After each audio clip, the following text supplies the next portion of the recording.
The galaxy burns, not in flame, but in silence. Worlds fall not with roaring fire, but with the hollow hush of forgotten names. Light years away from the golden cradle of terror, beneath a sky torn with aurora and void scars, a trench world dies slowly. There is no glory in this end, no banner, no song, just mud, wire, rot, and a single Vox transmission drifting through the deep, a whisper carried by the cold. It begins with static, then the voice, firm, gravel-laced, tired. The voice of a man not asking to be remembered, only to be heard. But before we begin the story, tell us, where in the world are you watching from, and what time is it there? Now grab your coffee, and let's get started. We truly love and care for you, and this is where it begins. Plus. This is Commissar Elias Corder, authorization Sigma Black 4. Plus. If you're hearing this, I am likely dead, or something worse. Plus. The Vox crackles. For a moment, a woman's voice, distant, distorted, calls his name. He pauses, breathes, and then continues, as if reading a prayer from a book long out of print. The planet's name is gone, erased from the records. They call it Trench 117B now. A penal world turned last line, left behind as the Imperium's warfront surged forward like a tide, forgetting the sand it stood upon. For 10 years, Elias has walked its lines, torch in hand, keeping the flame of discipline alive. A commissar of the Astra Militarum, judge, executioner, guardian of morale. Once. Now he kneels in the mud, alone, Vox recorder in one hand, bolt pistol in the other. Shells scream in the distance. The sky is a ceiling of gas and broken satellites, the stars long gone, veiled behind an atmosphere of ceaseless dust. The trenches are empty. The dead are many. His coat is soaked in blood, not his own. I've ordered the last of them to retreat south, he says, his voice hoarse. There's nothing left to hold here. Only ghosts. Only mud and memories. He stares at the recorder.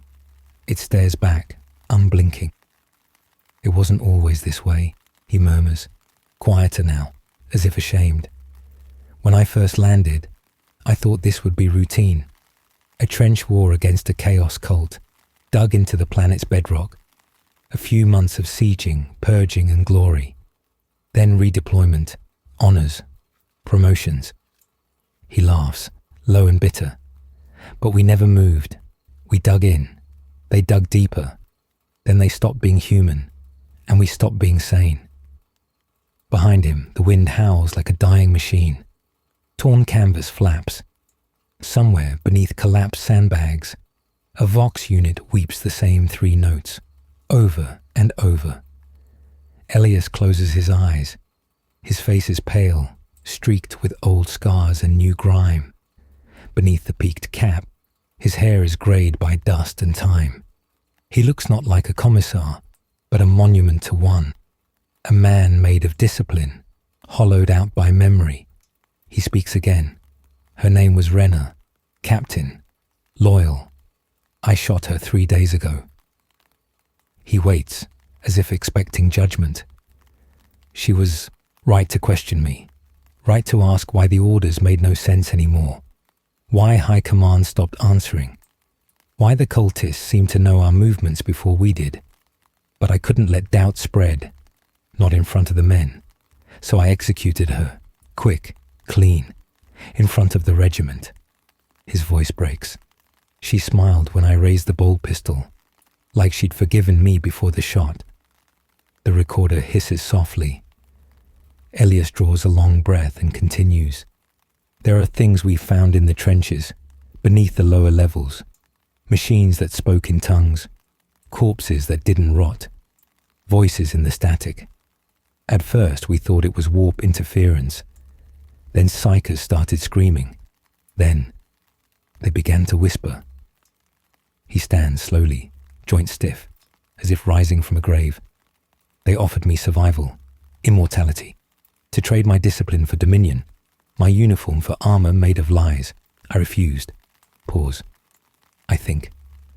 The wind shifts again. Sand flecks bite at his face. The trench behind him is marked by a line of skulls. Some old, sun-bleached. Others freshly severed. The discipline of the Commissariat carried to its logical conclusion. Orders keep the galaxy alive. Orders are everything. Without them, we become the thing we fight. He kneels again, facing the Vox. But orders from where? From whom? He reaches into his coat and pulls something out. Small, metallic, wrapped in cloth. He unwraps it.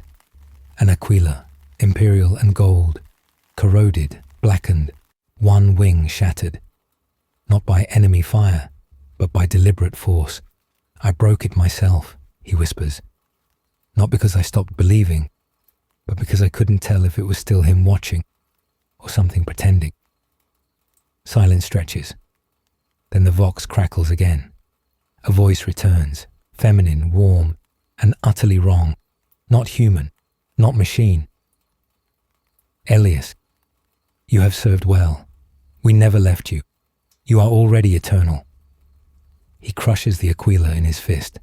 Blood runs between his fingers. No, he growls. I choose to die. Thunder rolls overhead. Not natural, but the scream of dropships tearing through poisoned skies. Too late. There's no one left to rescue. Only him and the transmission.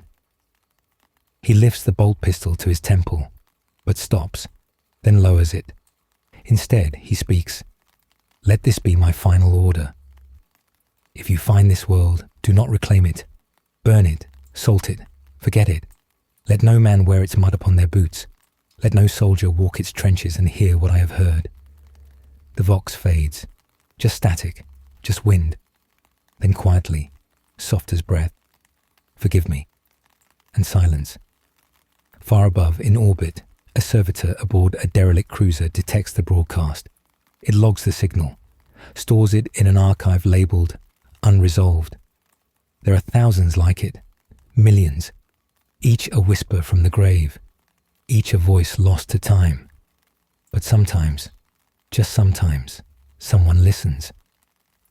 Before the sky turned grey and the mud swallowed his regiment, Commissar Elias Corda had arrived in full dress uniform, boots polished to a mirror sheen, the red trim of his greatcoat catching the pale light of a dying sun. He disembarked from the dropship with precision and pride, an icon of imperial resolve stepping into hell with measured stride. Trench 117B was already lost then, though no one said it aloud. Regiments came and went, ground to dust by the nameless cults entrenched beneath the world's bedrock. Vox lines were unreliable. Supply lines were worse. Still, Corda had orders to bring discipline, to revive morale, to remind them of duty. He began with fire. In the first week, 3 guardsmen were executed for desertion. 1 for cowardice, 2 more for heresy, a word whose meaning had grown flexible with each passing war. The act of raising his bolt pistol, once ritual, once painful, became easier each time. The men stiffened when he walked past, their gazes fixed forward, fear firm in their bones. But fear, he knew, was not loyalty. Captain Renner was the first to speak plainly. "You're turning us into statues," she muttered beneath her breath after a tribunal. Her eyes were amber and weary, her hands always caked in earth. "Men don't march on fear, they crumble." "And yet," Corda replied, cleaning the bolt pistol, "statues do not retreat." She didn't argue. Not that day, but her silence afterward lingered longer than her words.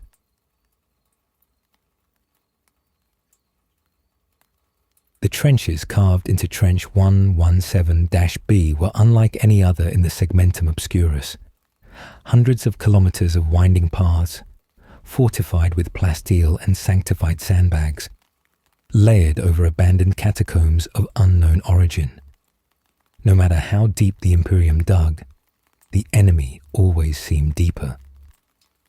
By the second year, Corder's regiment had dwindled from 10,000 to 4. Thousands dead, others rotated out, though no one ever heard from those replacements again. Then came scribe militant Joran. He was not part of the original command structure, assigned by the officio munitorum, or so he claimed. Rail-thin, white-eyed, with a voice like glass breaking under cloth. He rarely spoke, instead he wrote, always scribbling notes into a black tome bound in sigillite and brass. Whenever the wind blew strange, Joran would stand atop the trench walls and whisper to himself, mouthing syllables too ancient for the human tongue. Renna distrusted him immediately. He smells like the librarium, she spat once, and not the good kind. He has clearance, Corder replied, though he hadn't verified it. Not truly. Paperwork came late, or not at all. Everything was shifting in those days. Corder noticed the subtle changes first. Sometimes, when he walked the night perimeter, he'd see flickering movements beyond the wire. Men without faces, uniforms that seemed inverted, shadows that didn't belong to anything. Other times, the trench walls pulsed with dampness, like breathing lungs. And then the dreams began. Cadia. Always Cadia. He saw it break, each night. Not in silence, but in noise. A thunder of collapsing faith, the eye wide and grinning as worlds cracked. He remembered holding a child's hand in a burning garden. He remembered letting go. But no such child had ever lived.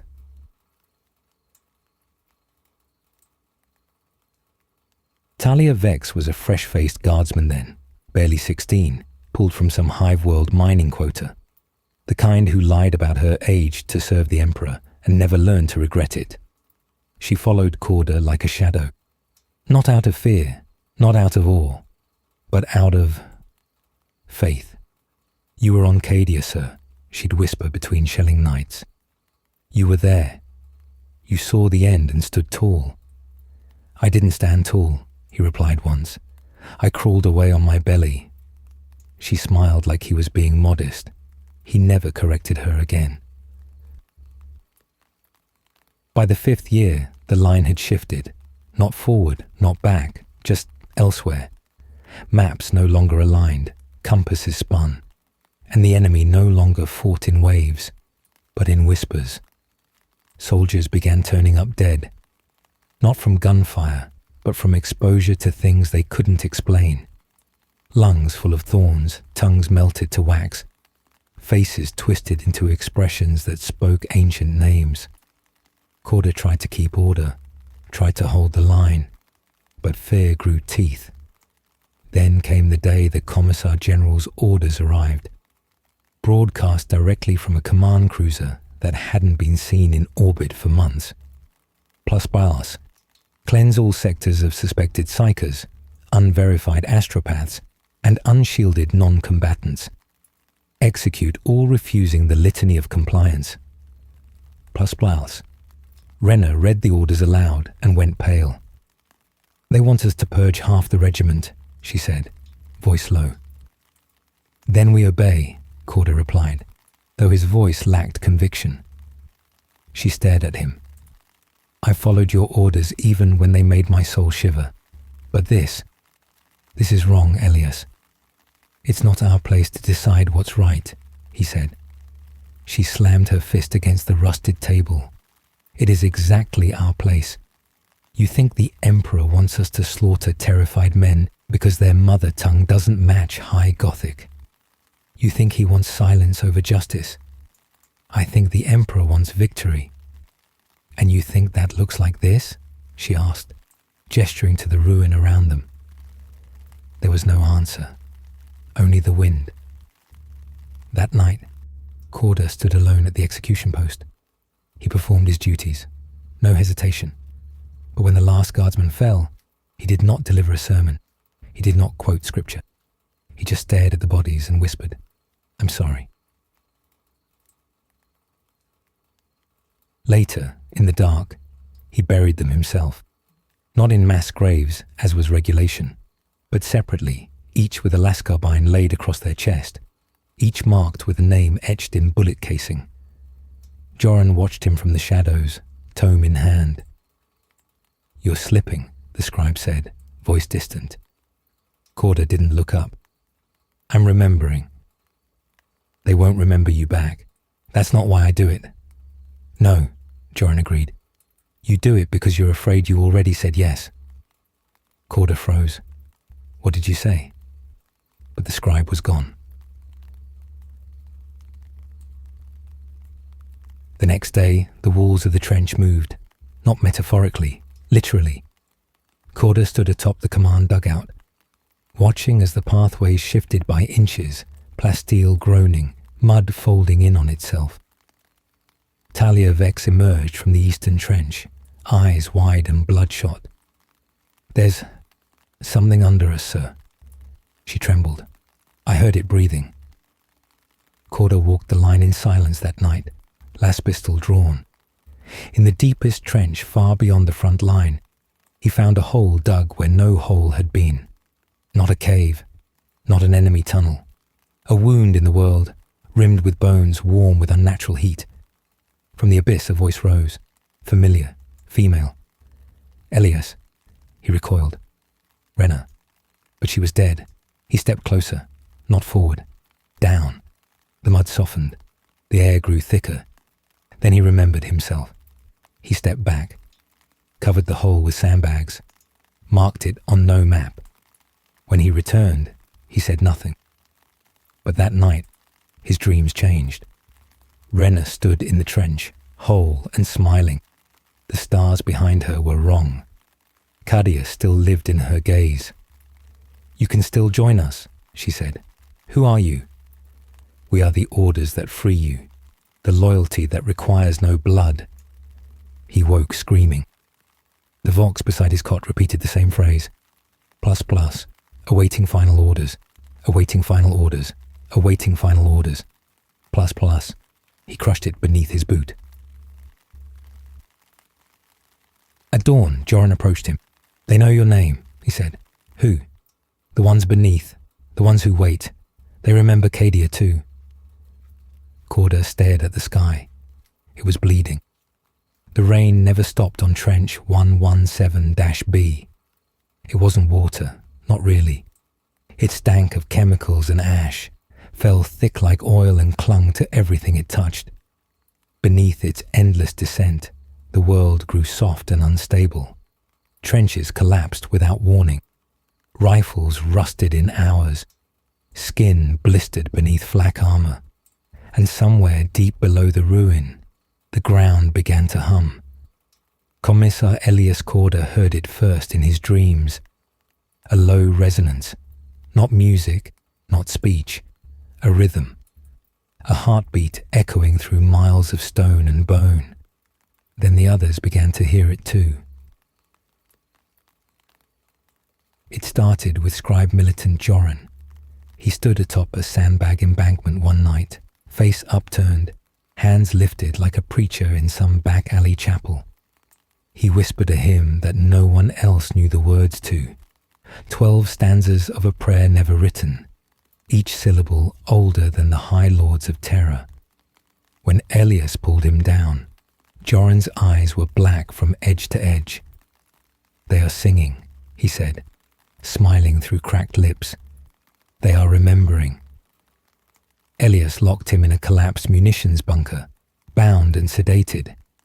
He told the others Joran had suffered a psychic seizure. The regiment, what remained of it, did not question him. But that night, Guardsman Talia Vex began to hum. It was subtle at first, a low tune beneath her breath as she cleaned her laser gun. She didn't seem to notice it, nor did she stop when spoken to. By the second day, others joined in. Corporal Hal, Private Lauren, even a wounded artillery crewman strapped to an oxygen mask. They sang a song no one remembered learning. Corder listened from his command shelter, eyes wide, heart still. The melody was simple, but unsettling. It echoed the exact tempo of his heartbeat, and sometimes, Just briefly. The lyrics made sense. There is no light beneath the bone. Only what was promised. Only what was sown. He shot the Vox unit in his quarters. It continued to hum for 3 more hours. Desperate for clarity, Corder returned to the makeshift prison where Joran waited, drugged but smiling. "I want answers," Corder said, leaning in close. "You want permission," Joran replied, voice faint. "But there is none left to give. You're not a sanctioned psyker. You were never cleared. Who sent you?" Joran chuckled, a sound like dry leaves crushed beneath boots. "You did." Corder's blood ran cold. "That's impossible. I never." "In another life, perhaps," Joran murmured, eyes fluttering. "Or another war. Do you remember the black obelisk on Valis Prime? The gate on Sigma 11th? The oath you swore beneath a shattered cathedral, where time bent and broke? I've never served on either world." "Not yet," Joran whispered. "But you will. You always do." Elias drew his bolt pistol and pressed it against Joran's skull. "Tell me what's beneath the trench." Joran didn't flinch. Memory, a wound, a god that never rose, still dreaming in the stone. You are its echo, its sentinel, and now, its key. Corder didn't pull the trigger. He couldn't. Something in his hand trembled. Not fear, something older. Recognition. That night, Elias walked the trench line alone. Rain fell like knives. Winds howled through empty corridors. Barbed wire groaned with ghost voices. He passed broken shrines to the Emperor, now moss-choked and forgotten. He saw soldiers sleeping with eyes wide open. And deeper still, beyond the medical bunker, he found the hole again. It had grown. No longer a wound, a mouth, circular and symmetrical, carved by tools not made by men. It pulsed with soft violet light, and from its depths came not noise, but silence so pure it was painful. The song had stopped. Corder stepped forward, for a breath, a blink, just to listen. But when he turned to leave, he saw her. Renna, whole, unwounded, standing on the other side of the pit. "Elias," she said softly, "you're dead." She didn't deny it. "You left the path." "I never left," he said. "I stayed. I obeyed." "You obeyed fear," she replied, stepping closer. Her voice was wet with sorrow. "And now it commands you." He tried to look away, couldn't. "You don't belong to them anymore," she said. "Then who do I belong to?" Her smile was terrible and kind. "To yourself, if you remember how." The next morning, Guardsman Vex was gone. No one had seen her leave. No one had heard her scream. Only the song remained, echoing from deep below, rising with the dawn. Corder organized a search party, 4 men, 2 servitors, and himself. They descended into the tunnel against regulation, against reason. The first 20 meters were carved with glyphs none of them recognized. The stone was dry, warm, too warm. As they descended, the walls began to shimmer, as if coated in liquid metal. The song grew louder, now unmistakably human. Hundreds of voices all singing in unison. Then they saw her. Talia Vex stood in the center of an open cavern, arms outstretched, face upturned to a column of light descending from above. Her eyes were closed. Her mouth moved. She sang the same forgotten hymn. Around her, bones, thousands of them, arranged in spirals like a ritual site. Corder stepped forward. "Vex!" She did not stop. "Guardsman!" She opened her eyes. They were solid gold. "Commissar," she said calmly. "You came home." Panic. One of the soldiers fired. The bolt round hit her in the chest. She staggered, then stood up again, unwounded. She smiled, not cruelly, not angrily, Just, sadly. I'm not your enemy, she said. None of us are. We only want to remember, to show you what you were. What I was, Corda echoed. She extended a hand. You made the pact once before, long ago. You walked away, but we waited. Why me? He demanded. Why always me? Because you never break, she whispered. You bend, you grieve, but you never break. You are the story that survives its ending. She began to sing again. The soldiers screamed. Blood erupted from their ears. The servitors collapsed, twitching, sparks flying. Corda fell to his knees, hands over his ears. But the song wasn't noise. It was memory. It was truth. He saw himself, not in the mirror, but across time, fighting on unknown worlds, each bleeding into the next. Always trenches, always hopeless odds, always surviving. 1,000 wars, 1,000 deaths, and in each, the same decision, the same refusal. He saw Cadia, the moment it broke, and the moment he should have died, but didn't.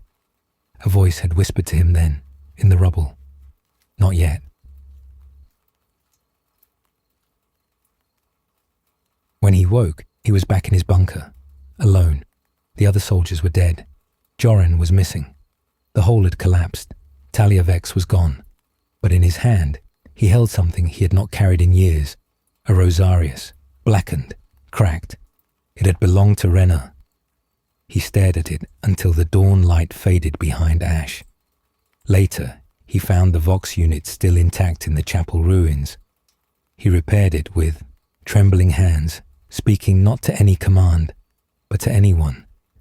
This is Commissar Elias Corda. Sector designation unknown. Trench 117-B. His voice was slow, broken, reflective. There's something beneath this world, something old. It sings in our blood and names us when we dream. He paused, then added, It knows me. He sat back against the wall. The hum returned, faint, deep, and familiar. And far away, beyond the veil, the voice of Rena whispered, It remembers you too. They buried the dead with no names, no rites, and no time. Trench 117B had no priest. The last one, a broken man named Father Grail, had hung himself in the mess tent a month ago. His bones still swayed from the ceiling beam, wrapped in tattered robes and spider silk prayer scrolls.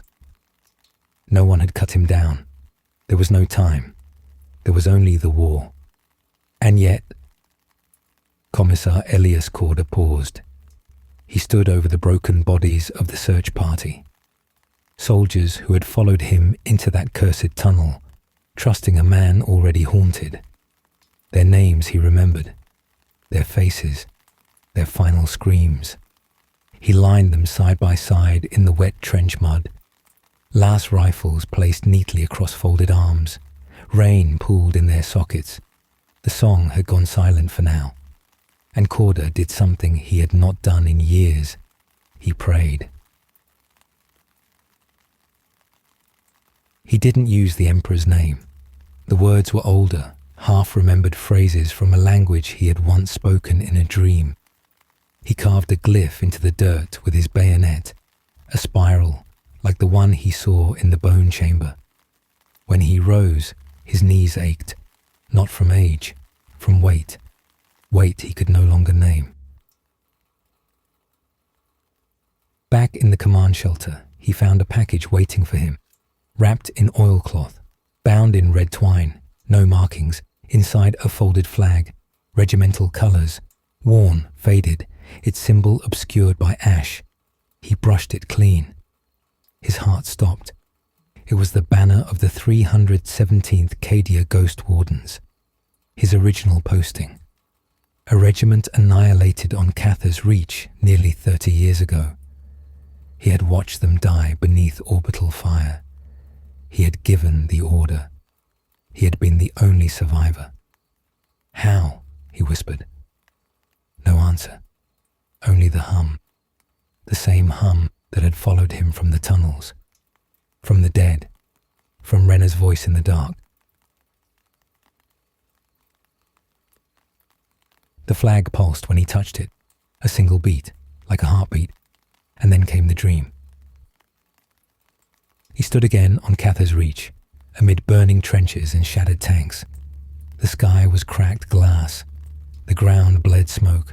Corpses screamed without lungs. It was always this scene, his nightmare loop, the war he could not forget. But something had changed. The soldiers stood, not as living men, but as statues of ash and fire, holding position in perfect rows. They did not move, did not breathe. They stared through empty sockets, and at the center of them all, Renna, clad in flak armor scorched by war, holding the regimental banner high. The same banner now folded on his desk. "You were never meant to survive," she said. "I didn't choose to. But you did." He shook his head. "I followed orders. That's all I ever did." "No," she whispered. "You gave the final order. Your order. That makes you more than a soldier. That makes you the standard." The banner she held ignited in violet flame. The soldiers saluted it. "You are what remains," Renna said. "You are the memory, the living ghost of a regiment that should not be forgotten." The ash soldiers stepped forward. One by one, they knelt. He awoke gasping. The flag still lay before him untouched, but now it hummed. And the next day, the dead walked. They were not corpses, not demons, not mutants, just men. Former guardsmen of the 317th, half-burned, faces blank, bodies translucent like fog. They stood atop the trench walls at dawn, weapons held at parade rest. They did not speak. The remaining soldiers of Trench 117B panicked. Some fired, some ran, but their shots passed through the figures like smoke, and the ghost did not retaliate. They only watched. Corda approached the lead figure slowly. It was Captain Rentark, a man who had died holding the breach at Cather's Gate. His skull had been shattered by a plasma round, but here he stood again, whole, unmoving. Corda saluted him, and the ghost nodded once.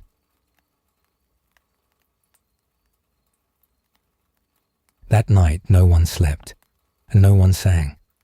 Only the Commissar kept vigil, sitting before the old banner, now raised over the trench on a pike of welded bayonets. It fluttered without wind. The next morning, the artillery began. Long-range shelling from the enemy, whoever they were now, struck the eastern line. Men screamed. The trench collapsed in places. But when the survivors regrouped, they found something impossible. The line held, not by them, but by the ghosts. The ash soldiers stood shoulder to shoulder, their weapons glowing faintly, firing in synchronized bursts. Their formation perfect, their faces silent.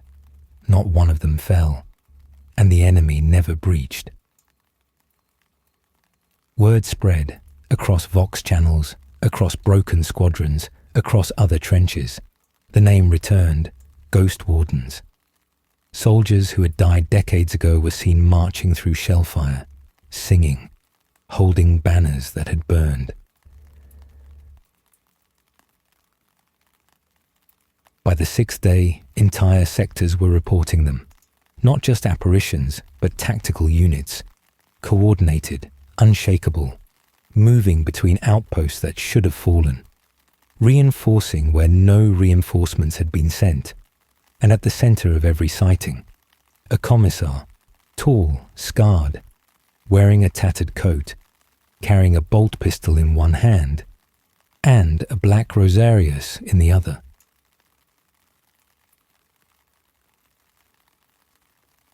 Corda stopped reporting.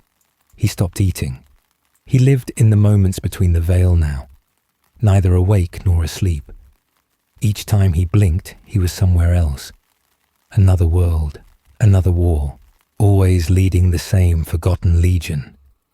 The 317 lived again, and followed him through fire, not because of his rank, but because of what he had become. He remembered now, the promise beneath the cathedral, the choice on Cathur's Reach, the gate they had sealed in blood and sacrifice. He had opened it again, not out of betrayal, but grief powerful enough to echo across the warp.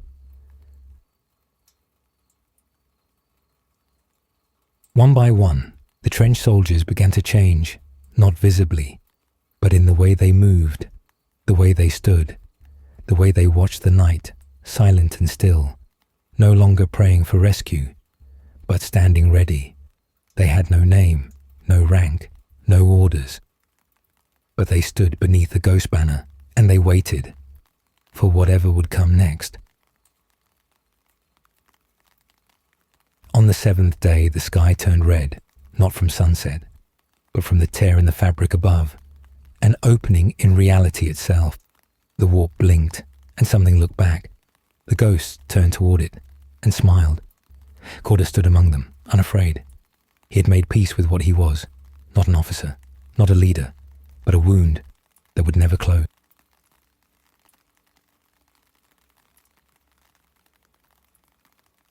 And when the enemy came, screaming demons, heretics, war machines from across time, they did not find a trench, they found a tomb. And in that tomb, they found memory. Memory made manifest. Fire met ash, steel met shadow. And the standard of the ghost wardens burned once more, not in defeat, but in defiance. They called it the Silent Storm. No one remembered when the wind began. There were no weather reports, no planetary data anymore. Just a cold, unending gale that screamed without sound, scouring the trenches with ash and memory. It carried no scent, no temperature, only a pressure, as if the planet itself exhaled in grief. Commissar Elias Corda stood at the observation slit, watching it move. The sky boiled with fractured auroras. Shapes drifted through the fog. Men without faces, flags without poles, tanks without treads. They flickered in and out of existence, as if trapped between seconds. It was not a warp storm. It was not a dream. It was something else. The Vox crackled behind him. ++, calling command. This is Delta 49. We need extraction. ++, repeat. We are surrounded by shadows. They don't die. They don't speak. ++. One of them saluted us. He had no jaw. ++. Is anyone out there? Emperor, save us. ++. Corda didn't respond. The Vox hissed like breath. The flag above trench 117-B no longer fluttered. It hovered, frozen mid-wave, as if held in stasis. The pike it was mounted on had grown, warped into a spiraling spine of bone and steel, humming in quiet cadence. Some of the men had begun whispering to it. Others sang, not hymns, not prayers, marching songs, from forgotten campaigns, from regiments that had no survivors. Sergeant Dray came to him in the dark. The man's face was hollowed by sleeplessness, eyes bloodshot and sunk, but alert. He'd fought at Calyx Gate and watched 6 friends die of trench rot. Still, he had never once broken discipline. Until now. "They're answering us, Commissar," he whispered. "The ghosts. Every time we fire a flare, they move. Every time we request support, they come." Corda said nothing. "We're coordinating with dead men." Corda finally turned. "Not dead," he said.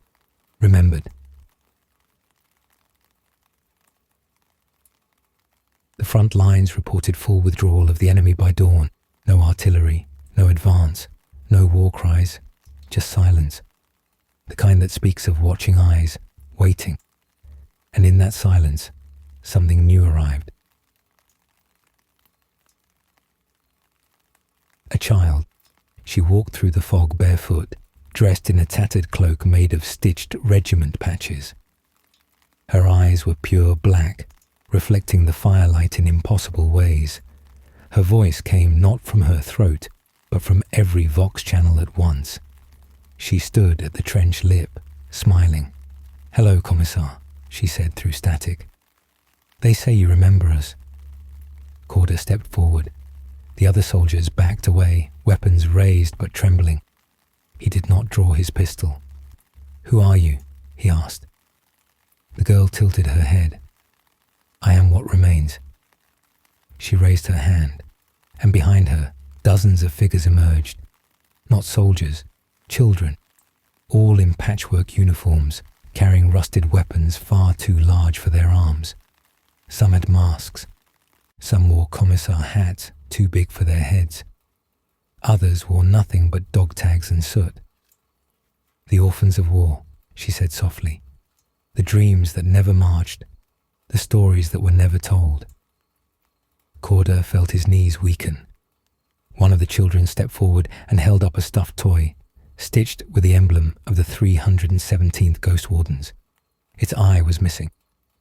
"I made this," he said, and vanished into smoke.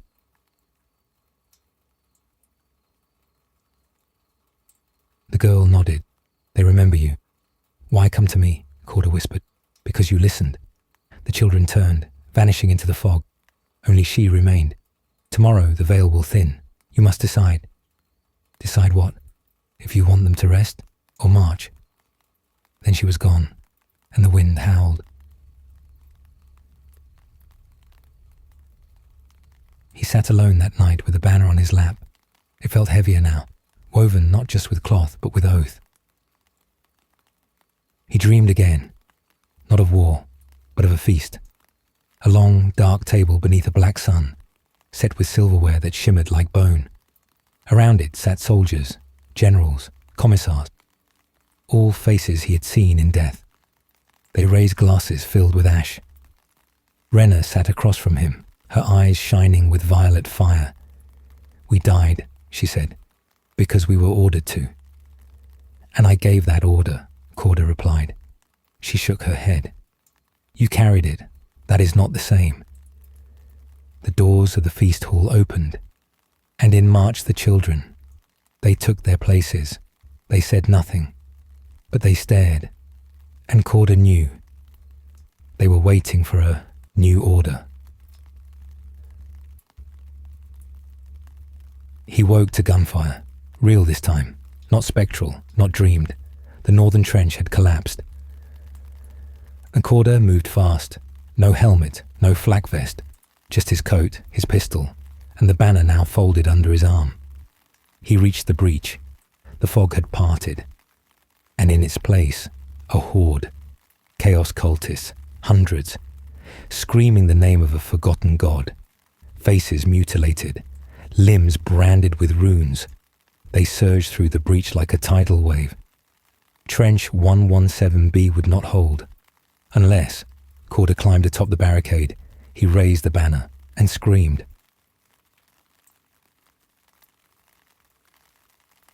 "Ghost Wardens, form on me." The ground trembled, the fog split, and they came.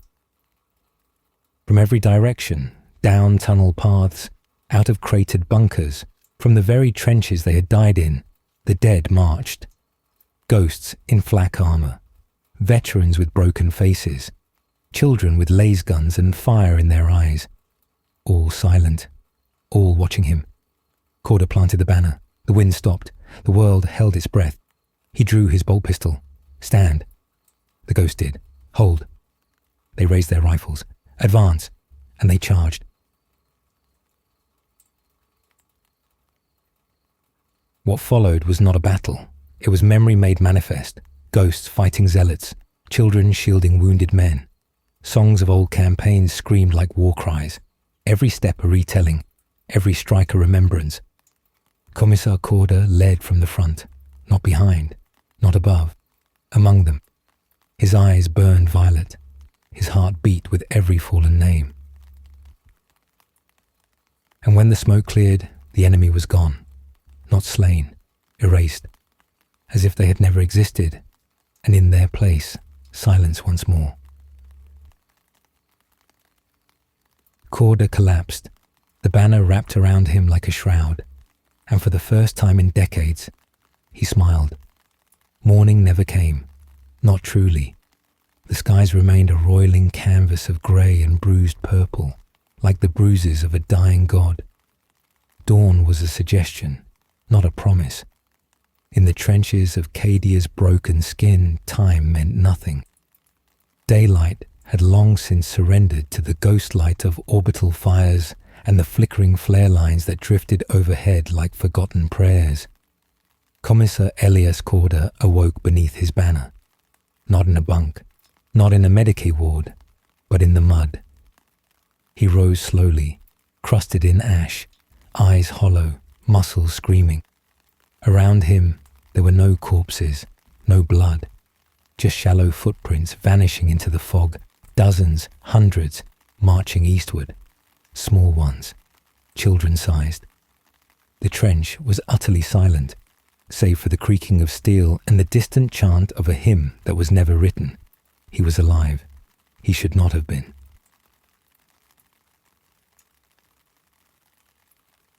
Sergeant Dry found him before noon, or what they called noon now. His face was changed, haunted, but alive. There was reverence in the way he approached, like a pilgrim nearing a relic. They left, Dry said softly. Corder did not ask who. They broke the siege line. The cultists fled. How many of ours remain? Corder asked. Dry hesitated. 3 dozen. Silence. And yet, Dry continued, they say we won. Corder looked at the sky. Number we were reminded.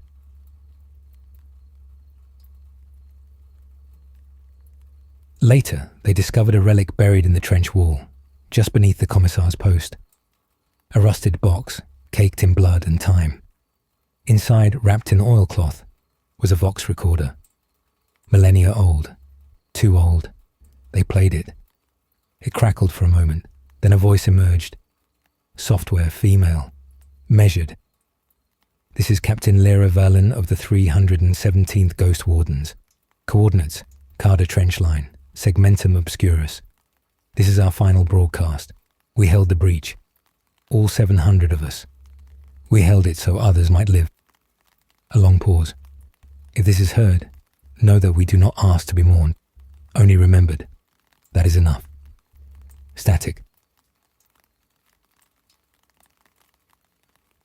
The men were quiet for the rest of the day, and that night, one by one, they came to Corder, not for orders, not for comfort, but for stories.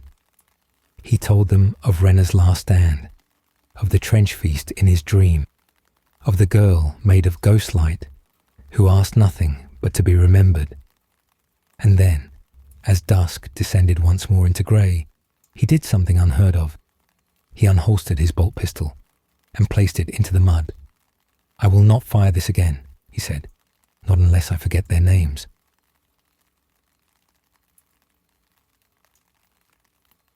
The following days blurred into ritual. They fortified the trenches. They planted memory markers, rusted dog tags, melted medals, broken helmets, into the earth like seeds. Each evening they gathered to speak the names of those lost, and each morning someone reported a sighting. A shadow in a trench that moved like a child. A figure saluting from a watchtower that had collapsed years ago. A whisper in the Vox, repeating Corder leads. Fear no longer accompanied these visions. Only silence. Only reverence.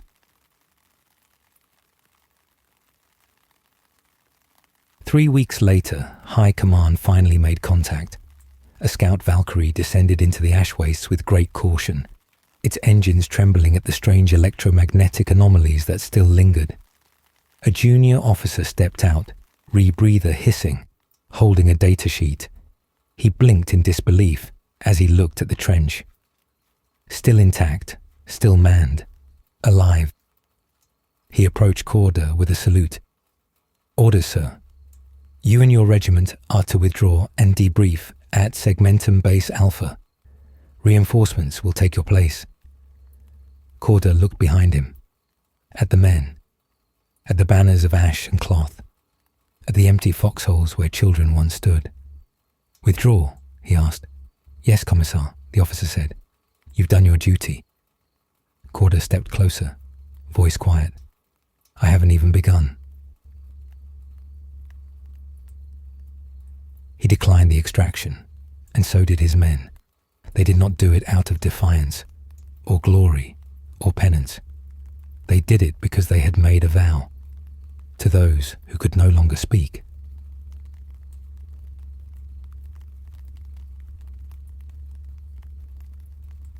In time, they were forgotten. The Imperial records marked them as presumed lost, another name on a long list, another trench in a world of unending war. But every so often, when the sky darkened with storms that had no source, when the enemy broke rank without cause, when whispered prayers echoed across silent vox lines, command would remember the name, Corder, and wonder. Some say that trench still stands, that its watchlights never go dark, that if you're quiet, if you speak no heresy and bear a banner stitched with reverence, you may walk its sacred path, and if you listen closely, you might hear them. The children, the ghost wardens, the Commissar, still watching, still waiting, not for war, not for peace, but for memory. It began with the footsteps, software measured, marching in cadence across the shattered sky. There was no source, no origin point, just rhythm, ancient and dignified, echoing from nowhere and everywhere. Corder sat alone in the command dugout, now draped in silence and sanctified oilcloth, a shrine more than a shelter. He had not slept in days, not out of fear, but devotion. To sleep, he feared, would be to miss them, the forgotten, the dead, the marchers. He stood, wrapped his trench coat tight, and emerged into the ash. All across the trench line they had gathered, the last of the men, the survivors of 1,000 silent days, no longer warriors, not really. Their uniforms were patched with cloth from the banners of the dead. Their armor bore the fingerprints of childlike hands, painted in soot and oil, symbols not taught but remembered. Each of them had heard the marching. None spoke. Not yet. Then came the wind, cold, sharp, carrying no scent, only presence. It howled across the trenches, parting the ash in lazy spirals. The torches, those that still burned, flickered once, then steadied. And then they appeared. Figures, dozens, scores, hundreds, all in formation, marching where no ground existed. Their forms were translucent, hazy, not the wailing spectres of cursed legends, but solemn shapes of uniformed children. Each bore a laser gun. Each wore remnants of flak armor 2 sizes too large. Their helmets bore no insignia, but their eyes, if they could be called that, glowed with the pale light of memory. The 317th Ghost Wardens had returned. Corder did not blink. He did not kneel. He stood at attention and saluted. The trench behind him followed, silently, one by one, hand to chest, eyes open, tears forbidden. Honor demanded stillness.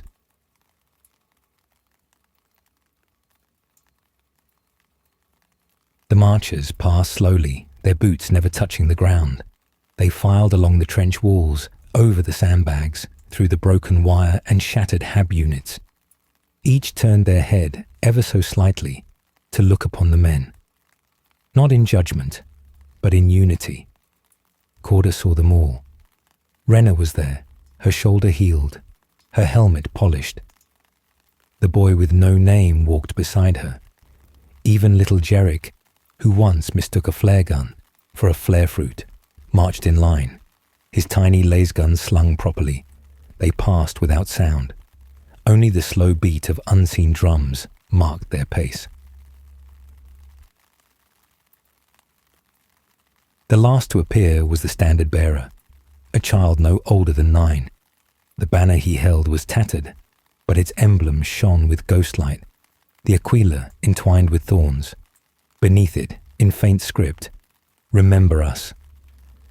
The standard-bearer stopped before Corda and raised his hand, not in salute, but offering, in his palm, a single lass round, unfired, untarnished.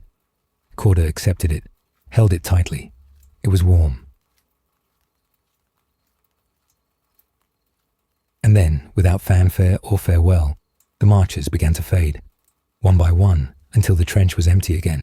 The silence they left behind was not hollow. It was full, heavy, sacred.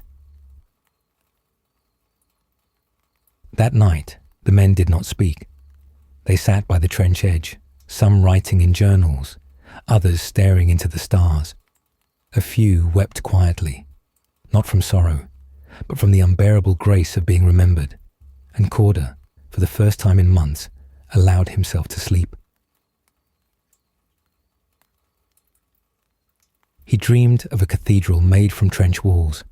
Each pew was a foxhole, each pillar a shell casing. The altar was a sandbag soaked in candlelight, and there, seated across from him, was the emperor, not in golden armor, but in the uniform of a soldier. They spoke no words. They simply watched the parade of the forgotten, side by side.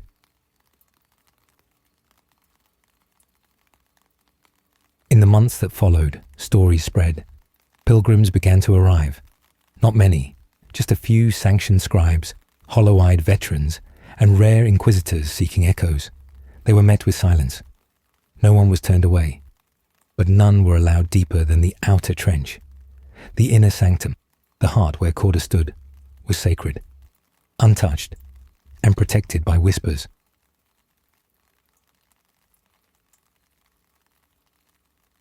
No enemy dared approach, not because of force, but because of memory. Those who did report nightmares, visions, sounds of children weeping or singing lullabies in high Gothic. One Chaos War band went mad within hours. Their war leader was found curled into a crater, whispering, we were seen," until his mind broke.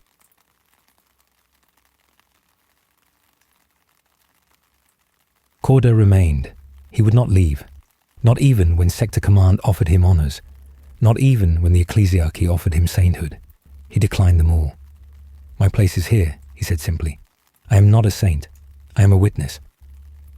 And so he watched and waited until at last he too was seen marching.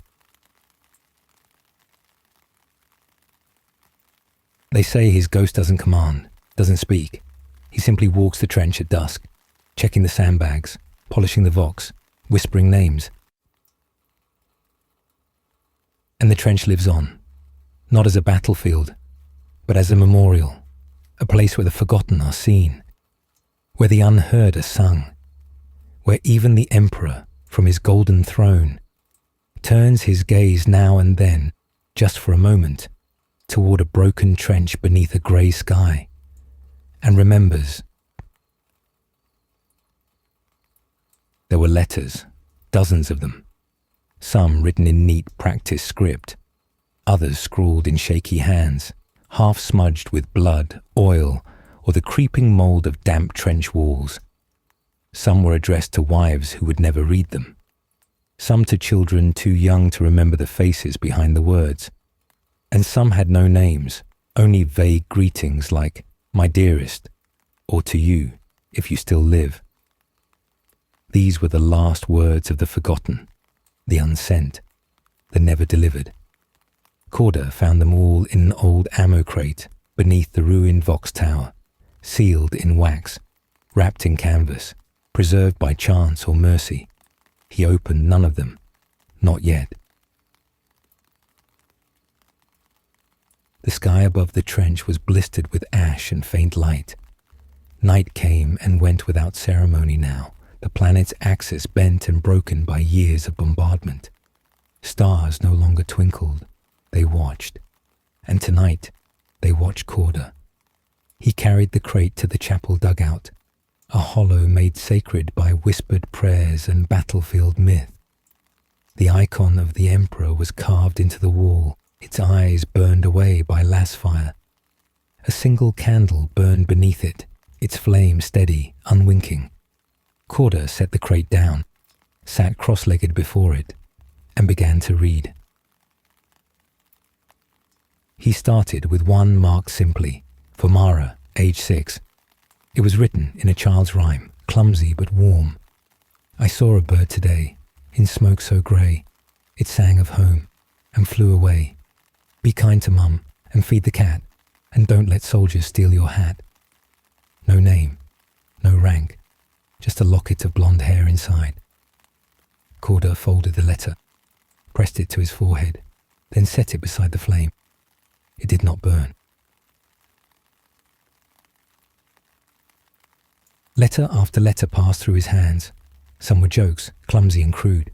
Some were poems, shaky odes to sunlight, rivers, or the scent of bread. Others were confessions, of cowardice, of love never spoken, of comrades left behind.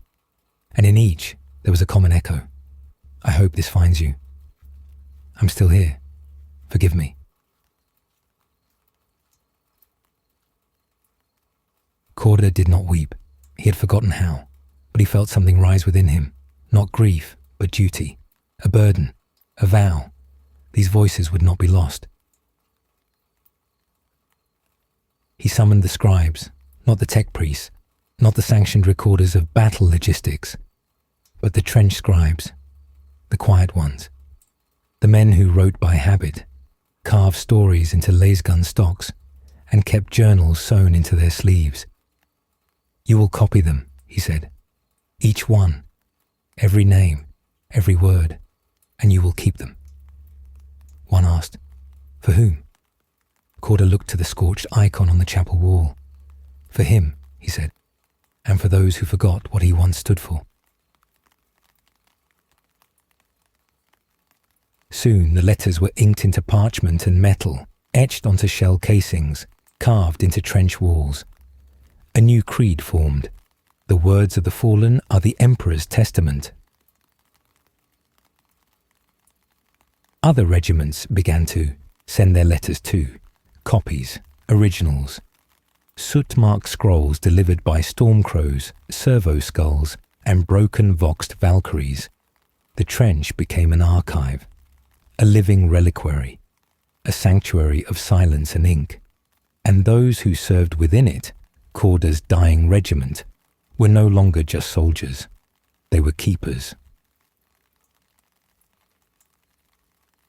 Even as the front shifted and new wars raged, the trench endured, not because of strength, but because of memory. No artillery dared level it.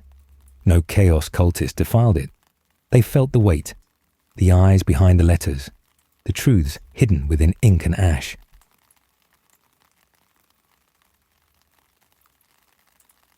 In the final days of Corder's life, he spoke little. His voice had grown dry from years of order, sand, and loss. But his last words, before he walked into the trench for the last time, were to a young boy, barely 13, born in the mud, raised on war. The boy had found a letter tucked inside his flak vest. It was not his. It read, I never got to hold you, but I named you Kaelin. I hope you live a life I never could. It was signed, Corporal Lyron, 317th Ghost Wardens. The boy looked at Corder. What do I do with it? Corder's voice cracked through the dusk. Live. And so he did, and so they all did, in their way, not chasing glory, not dying for fame, but remembering, preserving. In time, a shrine was built, not of stone, but of letters, a towering wall of them, cast in ceramite and framed in black steel. Each visitor who came would press their hand to it and listen, not with ears, but with silence, the kind only grief can translate. And far away, across the void, the Astronomicon burned ever on. Did the Emperor know? Did he hear? Perhaps not.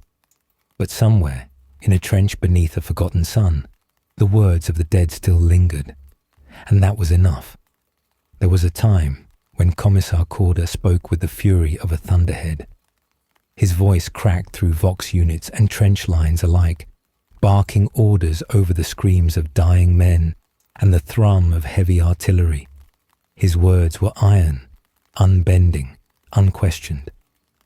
Soldiers once feared that voice more than death itself, for it carried no mercy and offered no second chances. But as the years wore on, and as his regiment thinned like smoke after a shelling, Corder began to speak less. By the last winter of the siege, he barely spoke at all.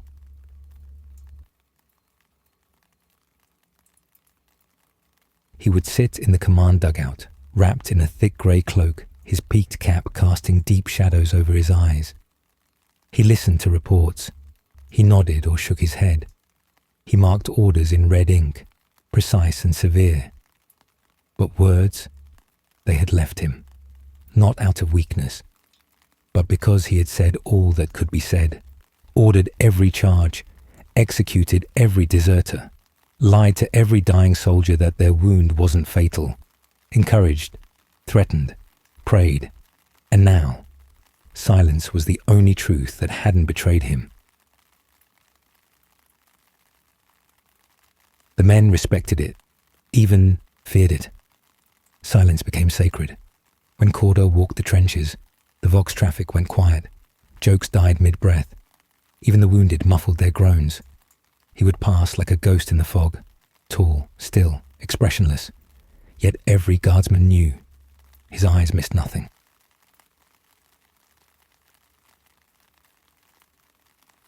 One day, during a lull in the bombardments, a new conscript was brought in, barely 16, uniform too big, boots too clean. His name was Lask. He was placed on the southern gun line, where the mud never dried and the rats were the size of house cats. Lask didn't understand the silence. He kept talking. Nervous questions, hollow bravado, boasting about his marksmanship, about a sweetheart on Korth, about medals he hadn't yet earned. The veterans didn't respond, not until Corder came walking. The trench fell still. Lask didn't notice. He kept talking, louder now, about how he'd heard the Commissar was once a hero, how the man hadn't spoken in months. How? Corder stopped, turned, looked at him. For a moment, nothing moved. Then Corder stepped forward and placed something in Lask's shaking hands. A single letter. Later, Lask read it by candlelight. It was old, torn at the edge. The ink was faded but still legible. I joined the guard thinking I'd come back a hero. I've killed 17 men, 3 of them with my own hands. None of it made me better. None of it made me whole. If you find this, speak less, listen more, and never waste the breath that someone else died for. It wasn't signed, but the handwriting matched the other letters, the ones Corder kept in a sealed pouch over his heart. Lask never spoke again unless spoken to. There was power in silence, not the silence of fear, but the silence of memory. Corder used it like a weapon. When a platoon hesitated in a charge, he didn't scream. He walked to the trench lip, turned, and looked at them. His eyes were calm, not angry, not pleading, just expecting. The platoon charged. When a captain failed in his duty and sought excuses, Corder stood before him and placed his gloved hand on the captain's chest. Over the Aquila badge. No words, just pressure. The next day, the captain led from the front and died clearing a machine nest. But silence could not hold forever. There came a night, bitter, wet, choked with poison fog, when the trench Vox crackled with a distress signal. A sister regiment, the 902nd Gravediggers, had been surrounded to the east, cut off behind enemy lines. Survivors begged for extraction, their coordinates repeating in a loop. Emperor's mercy. This is Echo 4. We are compromised. Repeat. Compromised. Biosignal signatures. Not human anymore, please. They're wearing our faces. Corder listened, then stood.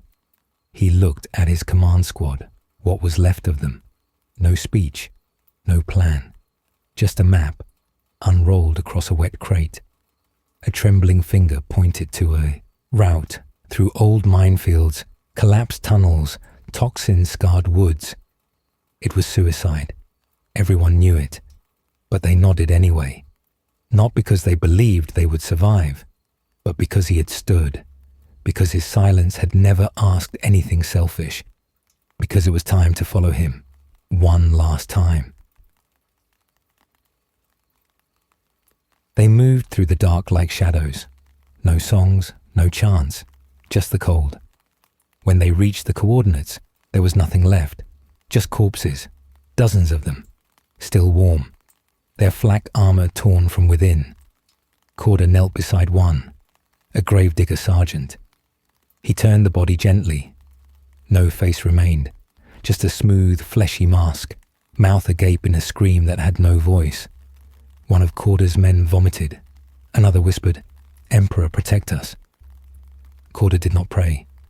Instead, he took out a letter, wrote a name on it, folded it, and placed it inside the corpse's cracked dog tag.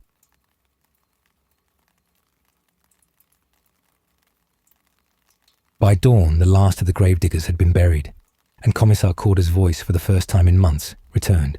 He turned to his men and said, in a voice like cracked stone, "We remember, or we become them." Those 6 words became the motto of the trench, etched onto helmets, tattooed into arms, whispered before sleep. Corder never spoke again after that. He had said what needed saying. The rest would be silence. But his silence was no longer empty. It was filled with meaning. It was filled with voices, not his own, but the voices of those who had come before. And through him they still commanded, they still comforted, they still warned. There was a place beyond the eastern ridge that no one entered. It had no name on any map. No patrol routes marked it. No supply run passed through it. The mud there churned in unnatural ways. The air hissed with low, static groans. The Emperor's light, it was whispered, simply refused to shine there. The men of the 300 first called it the Hollows, a grave for machines, minds, and memory. And yet, one dawn, the orders came. They were written in Corder's sharp hand, sealed with his wax sigil. Section Gamma 7. Advance into the Hollows. Retrieve the Vox Relay Tower. Do not remain past dusk. It was the first time anyone had been sent into the void in over 3 years. Not even the orcs went there. Not even the dead stayed long. Lieutenant Bren was chosen to lead the 6-man squad. He didn't question the order. Corder had said nothing when he gave it, only stared long and hard into the rising mist, as if already watching ghosts. The squad set out with flamer teams and Auspex scanners, but they may as well have carried sticks and stones. As they crossed the threshold, even the Emperor's tarot failed to draw meaning. The trench lines faded behind them, and silence swallowed all.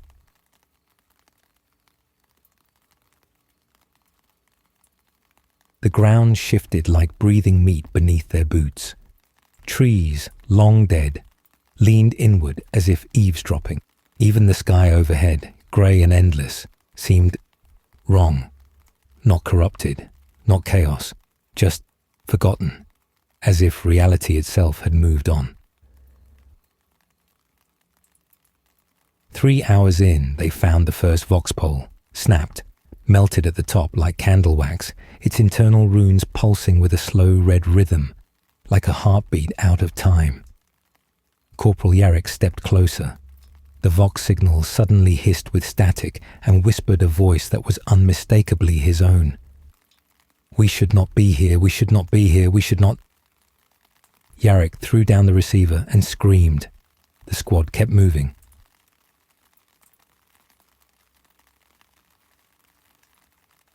By the time they reached the relay tower, 3 men were missing. No shots, no screams, just gone. And the tower, it was still standing, but upside down, its base rooted into the sky, its top buried in the ground. It made no sense, and yet it felt real. Lieutenant Bren approached it, eyes wide. He reached out a hand. A voice behind him, Commissar Corder's voice, called his name. He turned, but Corder was not there. Only the wind, only the hunger, only the cold. The last Vox message from Gamma 7 came 5 minutes later. It was static for 23 seconds. Then, tell the Commissar we saw the angels. But they have no eyes, no wings, just mirrors, and they're weeping. Transmission ended. Back at the trench, Corder listened to the message twice, then once more. He folded the data slate in both hands, slowly, carefully, and crushed it between his palms. No words were spoken. He walked to the memorial wall, nailed 6 new names into the plasteel. Even the chaplain didn't speak. Only the crows did. From then on, the hollows were sealed off permanently. Corder posted sentries, but he never expected resistance. Whatever lived there did not cross borders. It didn't need to.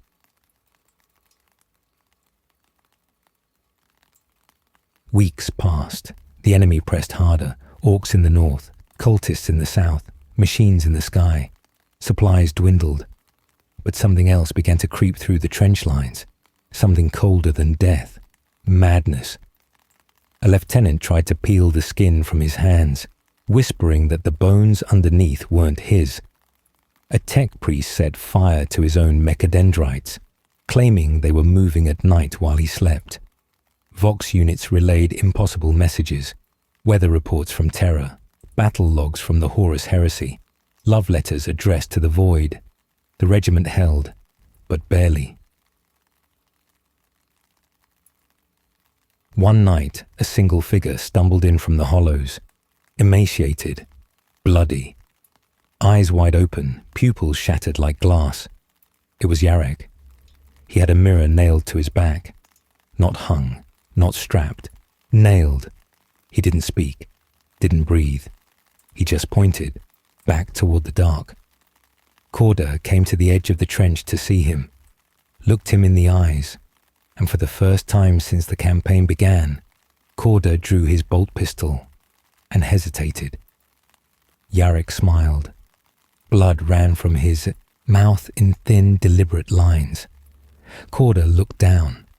Yarek had carved something into his own chest with a trench knife. We are what we remember. Corder fired once. Yarek fell. The mirror didn't shatter.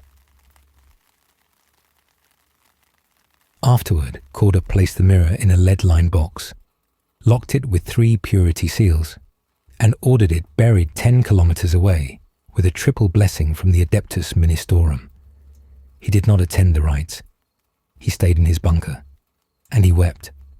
Not loud, not broken, just a single tear down a single cheek, the first and only time anyone had seen such a thing. The trench learned to move on, but it never forgot.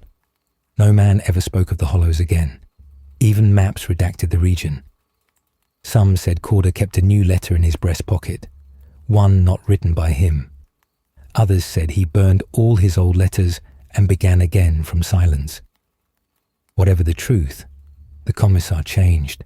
His gaze grew darker, his orders colder, and yet more protective.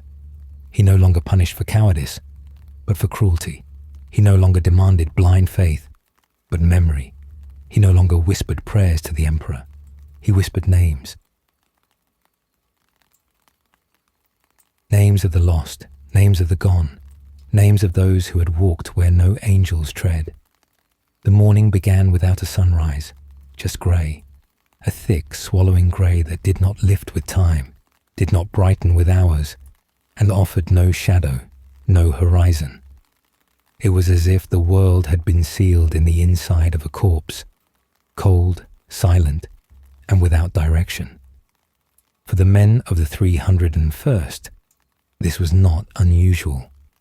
What unsettled them was that the sun had risen, by chronometer. The day simply refused to show it. Even the Auspex readouts blinked in uncertainty. Solar anomaly, the tech priest muttered. Expected fluctuation, stellar dust, microparticulate occlusion. But his voice trembled. He said it like someone reading a holy writ they no longer believed in. Commissar Corder stood at the edge of the northern trench line, one boot resting upon the severed stump of a destroyed Vox mast, his greatcoat whipping gently in the unmoving air. He watched the horizon that did not exist. His mind wandered, backward, not forward, to a different war, to a different trench, to a boy with no rank and no voice, staring up at a commissar who never flinched, never failed, never forgave. The boy had hated him. The boy had become him. And now, the boy, Corder, stood wondering if that cycle had any end at all.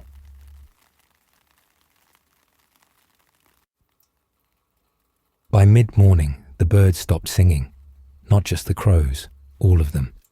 Even the trench vermin grew silent, even the flies.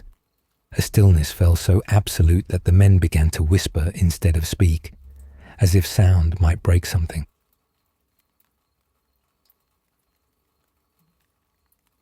Chaplain Morven led a silent sermon in the mess hall, incense burning slow and thick.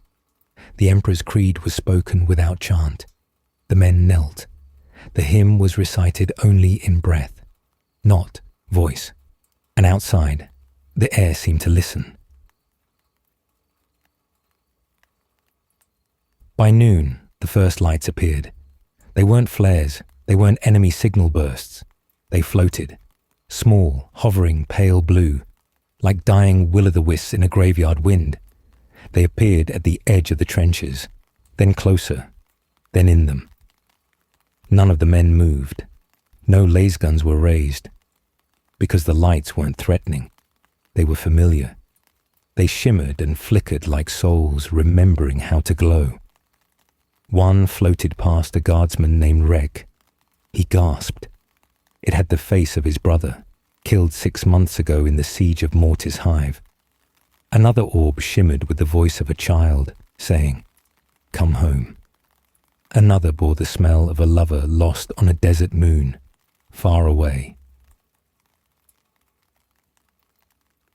None of it made sense, but war had long since taught them that truth and reality were rarely the same. Commissar Corder did not go to the lights. He watched, he observed, and he remembered.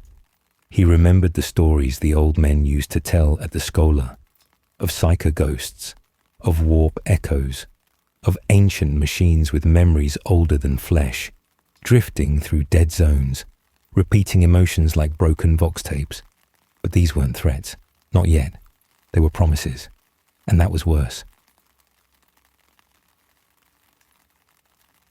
At dusk, though no sun had risen, the orbs vanished, simply winked out, and in their place came the real danger.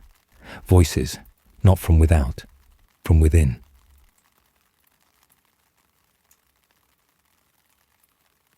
Sergeant Varlin slit his wrists in the latrine, whispering, "She's waiting." A cook boiled his hands in the soup cauldron, smiling, saying he missed the heat of home. A scribe began writing a letter he'd written 1,000 times before. Only this time, when Commissar Corder read it, it ended with, "Don't follow us. We're already inside you." Corder stared at the parchment long after the scribe had died, his eyes ruptured from within by an unseen pressure. That night, no one slept, not even the machines. At 312 standard, every autoquill in the trench activated. No power spike, no command signal. They just began to write, on walls, on floors, on bodies, They wrote the same line. The Emperor cannot see what forgets itself. Tech priests performed emergency rites. Astropaths collapsed from bleeding ears.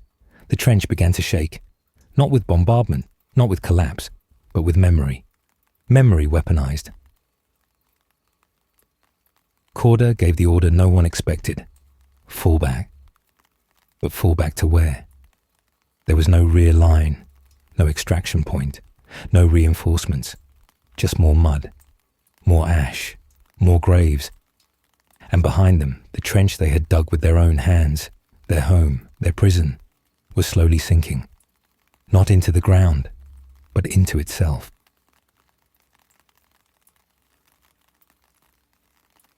At 0404 standard, Corder stood on the command platform, Voxcaster in hand, reciting each guardsman's name. From memory, no rank, no number, just names, dozens, hundreds, thousands. He called them into the mist, into the dark, and one by one the trench answered, not with speech, but with steps, as if the trench itself walked forward in time, remembering what it had once been, a hope, a cause, a reason. And then light, not sunlight, not firelight, a simple, dull glow, radiating from Corder himself, not his skin, not his armor, his words. Each name he spoke glowed, as if truth had become its own beacon, as if the very act of remembering could pierce the void.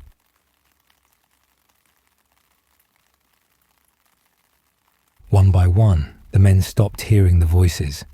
The memories faded. The trench, though still damned, held firm. They had not been saved, but they had not been unmade. Morning came. A real morning. Sunlight, shadows, the distant sound of birds. The trench had survived the longest night, and with it Corder's men. They didn't cheer, they didn't weep. They simply cleaned their weapons, drank their recaf, and looked to the Commissar. And for the first time, he nodded first. Some say the Emperor gave him strength. Others say he defied the warp with sheer will. But the truth, if it lives anywhere, lives in the silence that followed. The kind of silence that honors the dead, guards the living, and makes room for the memory of both. The sun had returned, but it was not trusted. Its light fell across the trenches like an apology no one believed, pale, weak, delayed. It was a soft warmth, the kind that does not reach the bones, that fails to thaw the memories trapped beneath the skin. The guardsmen moved with a hollow rhythm, like survivors who had not yet decided whether survival was a victory. In the Commissar's quarters, an iron crate half swallowed by sandbags and prayer scrolls, Corder sat at his desk, writing. Not orders, not reports, letters, dozens of them. Some addressed to families that had long since turned to ash, some to names etched into graves too shallow to matter, and some, most painfully, to men and women still alive. He wrote to Sergeant Valin's widow, though Valen had never married. He wrote to a mother who had received 3 death notices from 3 different regiments, each naming a different son, all the same boy. He wrote to a child who would never understand what a trench was, only that it had swallowed her father whole. And then he wrote the one letter he had never allowed himself to compose, the one addressed to himself.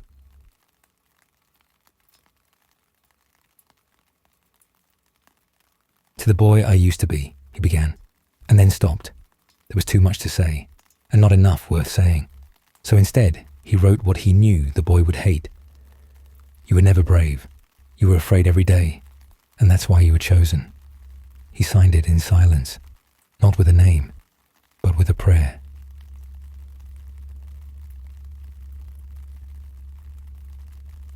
Outside, the men dug, not because they were ordered to, but because digging was life. The sound of spades against earth, of pickaxes on stone. That was proof the world still listened. Every trench was both a wound and a shield. Every inch was bought with memory. "Sir," a voice called. Private Line, barely 16 standard years old, approached with an envelope. No wax seal, no unit crest, no ink, just a letter. Corder took it, studying the paper. It had not been written in this trench. It had been delivered. By what, he did not know. Inside a single sheet. "Do not forget the names of those you bury, or one day they will remember themselves." There was no signature, but the ink was still warm. That night, the dreams returned. Not of war, but of childhood, of trees, rivers, a sky without fire. And in that dream, Corder saw his father, not the man he had buried, but the one he had never met, a stranger, wearing the black coat of a commissar, saying nothing, just watching, always watching.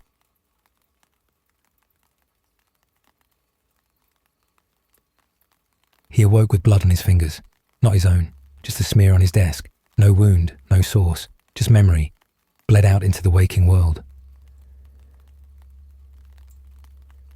The next morning, the Vox Tower on Ridgepoint Delta crackled to life. A single message, repeating, "Stand by. Await coordinates. Evacuation requested.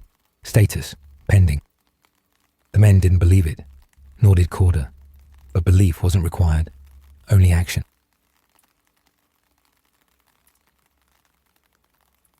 Rations were counted, weapons cleaned, letters folded into jacket linings. Every man carried one, written or unwritten, Commissar's orders, or confessions, or both. By mid-afternoon, 2 figures approached from the east, not enemies, not soldiers, civilians, a woman and a child, walking directly through the minefield. No detonation, no alarms. They walked through smoke like it parted for them. Corder met them at the trench lip. "Identify yourselves." The woman smiled. "We already have." The child looked up at him with golden eyes, not gleaming, not glowing, just gold. And he whispered, "You forgot my name." Corder staggered back, because he had, and he didn't know how. The Vox mast erupted in static. The coordinates arrived. Evac confirmed.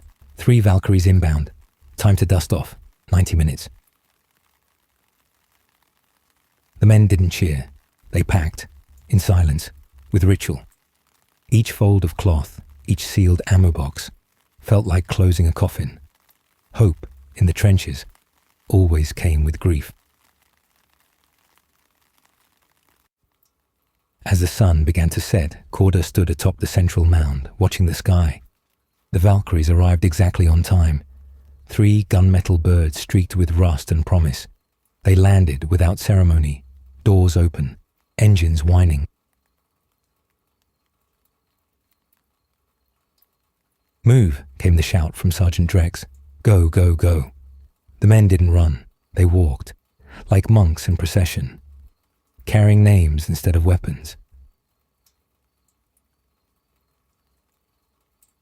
Corder was the last aboard, but before he did, he turned once more to the trench and saw the child again, standing atop the bunker, still watching, still golden. No fear, no smile, just waiting. Corder raised a hand, a salute, a farewell. Even he didn't know. The child did not wave, just said, "We remember you, even when you forget us," and then vanished, like smoke, like a name unspoken. As the Valkyrie rose, Commissar Corder stared down at the trench, not as a battlefield, not as a grave, but as a chapter closed, and like all stories in the Imperium, it ended with silence. The Valkyrie's engines howled across the dying horizon, slicing through a sky thick with smoke and forgotten prayers. Inside, the cabin was silent. No one spoke. No one sang. There were no cheers of survival. Only the rustling of uniforms, the soft clicks of laser guns checked by instinct, and the weight of 100 ghosts pressing against the fuselage. Commissar Corder sat at the edge of the rear hatch, helmet off, coat unbuttoned. He stared into the sinking dusk, watching the trench disappear behind them, swallowed by fog, by war, by memory. They had not escaped. They had been permitted to leave, and that frightened him more than any siege. The flight lasted 6 hours. They crossed over 3 ruined continents, 6 lifeless hives, and 1 smouldering mountain range that had once been a cathedral fortress to the ecclesiarchy. Its spires now lay like broken teeth, jagged and ash-coated. Approaching extraction site, the pilot crackled. The men stirred. Sergeant Drek stood and pulled open the side viewport. His breath caught. Beneath them, carved into the side of a vast cliff face, lay the stronghold known only as Bastion Gethsemane. It was not marked on any imperial chart. It was not meant to be. The fortress was shaped like a cross between a mausoleum and a bunker. Towers hunched inward, heavy cannons withdrawn. Vox arrays collapsed like antennae mourning the heavens. Its walls were carved from obsidian, but they shimmered beneath layers of litanies inscribed in silver. Parchment prayers, still fluttering despite the dead wind, clung to its walls like skin to bone. The Valkyrie descended in silence. Corder felt it even before his boots hit the landing pad. This place was old. Older than the trenches. Older than the regiment. Maybe even older than the war itself. They were greeted not by a welcoming party, but by a single robed figure in dark crimson, flanked by servo skulls. His face was hidden beneath a brass mask, shaped like a mourning angel. His voice echoed through Vox filters. "You are late, Commissar." Corder nodded. "We held the line." The figure tilted his head. "No one holds that line." Then turned. "Follow."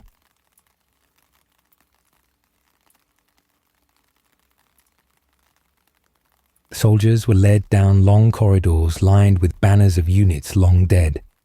Names that Corder recognized from textbooks and requiem scrolls, regiments that had been declared annihilated too, centuries ago. Drex whispered beside him, "This place smells like judgment," and Corder whispered back, "That's because it is."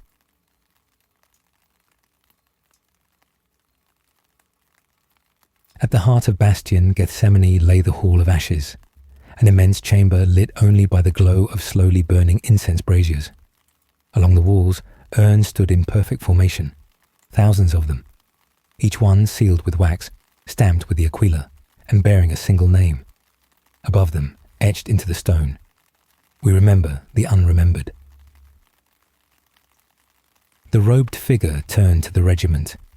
"You are the 307th Mordant Line, but you are not the first." He gestured to the urns. "These are the others, from wars no longer recorded, from battles erased by time or by decree. This is where forgotten soldiers rest." Lien, the youngest private, dared ask, "Are we here to rest too?" The figure replied, "Not yet."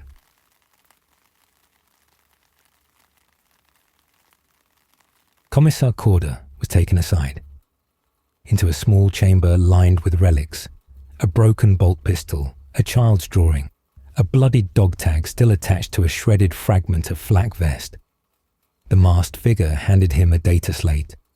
It bore his name, his service record, his psychological profile, but also entries that had never happened, battle reports from campaigns he'd never fought, commendations he had never received. One entry simply read, "Corder, marked for remembrance. Directive witness." He looked up. "What is this?" The figure spoke low. "You were chosen not to survive, but to remember. This is not about glory. It is about preservation, memory." Proof. Corder clenched his jaw. "Of what?" The robed one replied. "That the Emperor weeps in silence, and someone must carry the sound." That night, the men were given beds for the first time in months. Not cots, beds, with blankets, with water, with light that didn't flicker like a dying flame. Some wept, some prayed, most simply slept like the dead.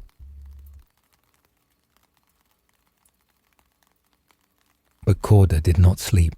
He wandered the hallways of Bastion Gethsemane, trailing his fingers along the walls, reading names aloud. Every name he spoke felt like a soul pulled from mud. And when he reached a sealed door at the lowest level, he stopped. The plaque read, "The orders that were never given. Inside shelves, scrolls, dictated last wishes, tactical plans abandoned by command, pleas from commanders who knew reinforcements would never come." Corda felt a chill wrap around his throat. One scroll bore his handwriting, but he had never written it. It read, "To the next Commissar who wears this coat, never forget that duty is not obedience. It is grief in uniform." He sat for a long time, reading words he had not written but would one day understand. The war was not over. The trenches had not finished speaking. But here, for a moment, memory was allowed to breathe, and Corda finally exhaled. Word count. 1,073 words. Would you like me to continue with chapter 14? You said, chapter 14, complete Lico. Word count poor Dana. ChatGPT said, Warhammer 40,000 lore. A Commissar's final orders. A trench story. Lore to sleep to. Chapter 14. The Book of Silence word count. 1,066 words.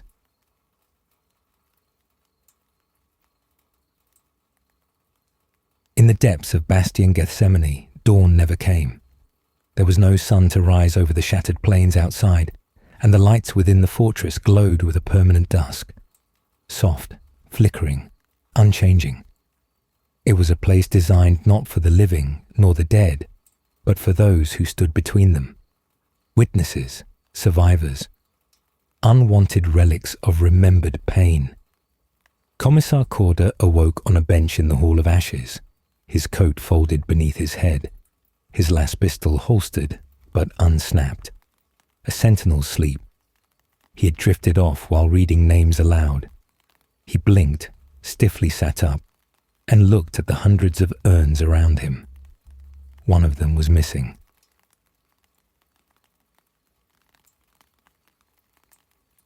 There had been no noise, no wind, no echo of retreating footsteps. But where there had once been an urn sealed with wax, now there was only a black book resting in its place.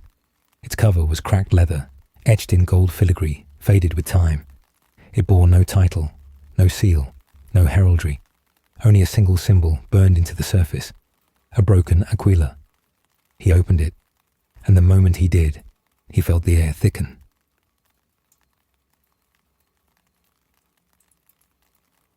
There were no words inside, only pages of names. Each page held a single name, and beside each name a blank space, as if awaiting judgment or a memory. He flipped forward. Hundreds of names, thousands. Then he stopped. His own name. Corda Ezekiel. Beside it, blank. He stared. Breath caught in his throat like ice. He turned the page. The next name, Drex, Eleran. Another blank. And the next, Lion, Marcus, and more, and more. All from the 307th, all listed, all unwritten, as if the book knew them already, but their fates were yet to be sealed. He closed the tome and held it close, heart pounding, and for the first time in decades, Corda whispered not a command, but a question. What is this place? He found the masked caretaker waiting in the chapel above. The man stood before a stained glass window that showed no saints, only abstract light, broken into crimson and gold. Without turning, the caretaker said, "You opened it." Corda stepped forward. "What is it?" The voice came slow, almost sad. It is the book of silence, where names go before they disappear, before they are swallowed by bureaucratic revision, before they are deemed inconvenient. Corder frowned. Who writes it? The figure replied, no one. That's the horror of it. No one writes the names, and yet they still appear.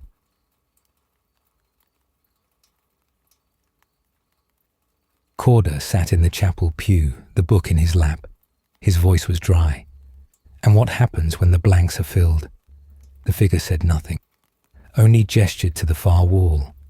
There, etched in low relief, was a mural. It showed a battlefield, a commissar kneeling in a trench, a child soldier dead beside him. Above, a monstrous hand, clawed, wreathed in fire, descending from the clouds. And behind it all, a book burning. Later that day, Corder gathered the survivors of the 307th in a long-forgotten war room, its table dusted with old sand, its maps faded and torn. He laid the black book down before them. This, he said, is why we lived. The men exchanged glances, uncertain. Drex was the first to speak. I thought we lived because we ran. Corder looked him in the eye. Number. We lived because someone wanted us to remember what the Imperium forgets. Leon crossed himself. That's heresy. Maybe, Corder replied, but so is silence. That night, they began to write, not with data slates, not with machine code or encrypted vox, but with ink, with quills scavenged from archives, on parchment that crumbled at the edges. They wrote names of men who died screaming into mud, names of trench lines lost beneath orbital fire, names of orders that never came. Corder wrote slowly, carefully, reverently, and when he finished a name, he would whisper it aloud, because the dead deserved to hear it one more time.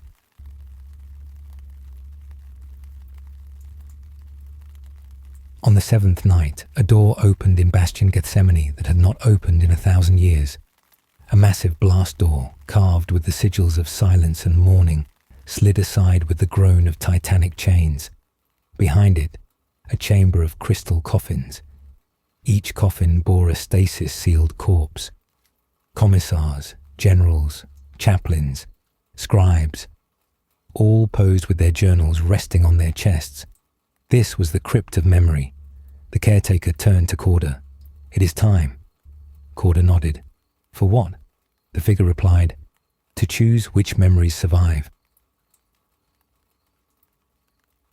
They carried the Book of Silence into the crypt, and for each name still blank, they lit a candle. Then, beside each corpse, they left a fragment of writing, a memory, a battle recollection, a final order, a dream unspoken.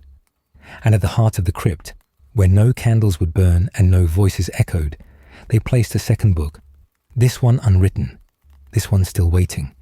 And Corder wrote on its first page, we were forgotten, so we remembered ourselves.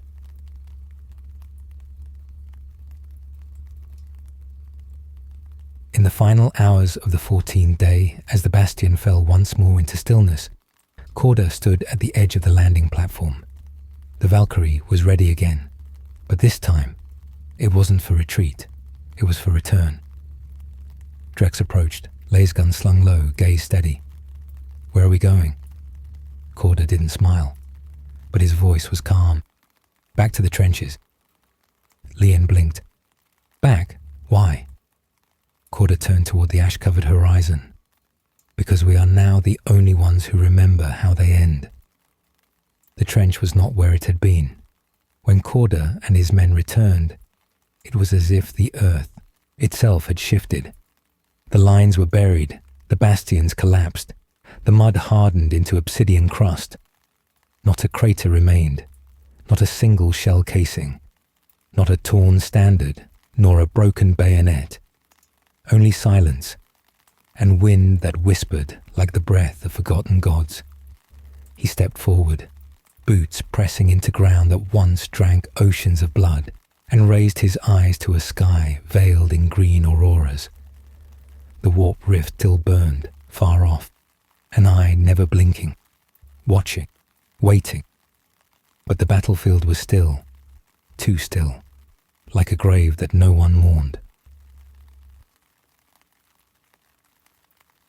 They pitched no camp, no fire, no fortifications. Instead, the remnants of the 307th walked the killing fields in a slow line, spreading out across the ash like sentinels. Each of them held a name they remembered, a name the Imperium had forgotten. Some read aloud, some whispered, some simply stood in silence and let memory wash over them like rain. And for each name spoken, Corder planted a marker, a black stake, unadorned, made from shattered rifles and melted dog tags. At dusk, there were 47 markers. By midnight, there were 200. By dawn, thousands. They were not building a trench line. They were building a graveyard, not of corpses, but of truth. A memorial for what was erased, a last stand against silence. And when the last marker was planted, Corder stood at the center of the field. He removed his cap, folded his coat, and placed them at the foot of the final stake. A simple placard had been nailed to it. It read, "For the 307th, for the orders that never came." Drek stood beside him. He was gaunt now, older than the years should have made him, but his grip on the laser gun was steady. Lean came next. Chaplain's beads hung around his neck, worn smooth from prayer and fear. Others joined, one by one, silent, weathered, devout in grief. No one saluted, no one wept. They had no more tears left, only duty. Corder knelt and opened the Book of Silence one last time. Many names were now filled, pages thick with ink, the burden of memory bound in leather. But at the very end, there were blank pages still. He took a quill and began to write. Here ends the tale of the 307th Cadian Infantry. Not with glory, not with banners, but with remembrance, with names spoken into the dark, with the silence broken, with truth carved into dust. When he finished, he stood and turned to the others. It is done. The sky rumbled, a distant thunder, not of storm, but of arrival. From the east, across the broken wastes, a shadow passed over the land. Vast, monolithic, a ship, low-flying, black as the void, not imperial, not traitor, but something else, something watching. Corder did not flinch. He stepped forward, arms raised. "Do you see us?" he shouted into the storm. "Do you see what you buried?" There was no answer, only a beam of light cast down upon the field like a divine spotlight. And in that moment, the markers glowed, each stake etched with heatless fire, names burned onto them, visible now as golden runes, no longer forgotten, no longer silent. And then the ship vanished. No sound, no tremor. Only the wind remained. Drex approached slowly. "What was that?" Corder answered without turning. "A witness." "To what?" He paused, then whispered. "To the last orders of a commissar who broke rank, to save what was left of his soul." They buried the book beneath the final marker, not to hide it, but to root it, to let its truth seep into the stone, into the soil, into the bones of the dead and the memory of the living. And then, as the light dimmed, the survivors of the 307th turned west, toward the next war, not to fight, but to remember.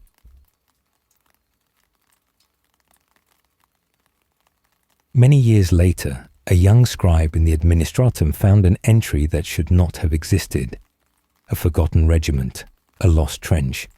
A field of glowing graves no satellite could confirm. He brought it to his superior. The adept read the entry in silence, and then erased it with a single stroke. And yet, when he looked away, the words reappeared, faint but unmoving, like a ghost that refused to die. And on some nights, when the warp storms clear and the sky over Cadia's grave is still, you can hear voices whispering names, one by one,